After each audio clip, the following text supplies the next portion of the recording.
வணக்கம். திருவாரூர் மாவட்டம் நன்னிலம் வட்டம் உபயவந்தபுரம் கிராமத்துலேருந்து பேசுகிறேன். பார்த்திங்கன்னா நான் எங்கள் வயல் தான் இது பக்கத்து வயலும் இப்படி தான் இருக்குது. நீங்களே பாருங்கள், வயலில் வந்து நாற்று அங்கே இங்கேயும் தான் இருக்குது, தவிர மிச்ச இடம் எல்லாம் மழை பெஞ்சதில் அழிஞ்சு போச்சு. சமீபமாக மழை பெஞ்சதில் வந்து அழிஞ்சு போயிருக்குது. இது வந்து எங்களுக்கு போன வருஷம் உள்ள இன்சூரன்ஸும் எங்களுக்கு கொடுக்கல, எங்களுக்கு வரல.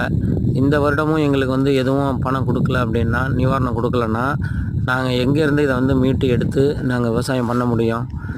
அதனால் தயவுசெய்து தமிழ்நாடு அரசு உரிய நிவாரணம் கொடுத்து விவசாயிகளை மகிழ்ச்சிப்படுத்தணும்.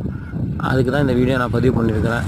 பாருங்கள், எங்கே பார்த்தாலும் பாருங்கள், எங்கேயுமே வெள்ளமாக தான் இருக்கே தவிர நாற்றே இல்லை. இது போல் இருந்தால் நாங்கள் எப்படி பயிர் செய்யுது? தயவுசெய்து உரிய நிவாரணம் எங்களுக்கு தமிழக அரசு கொடுக்கணும். வணக்கம், நன்றி.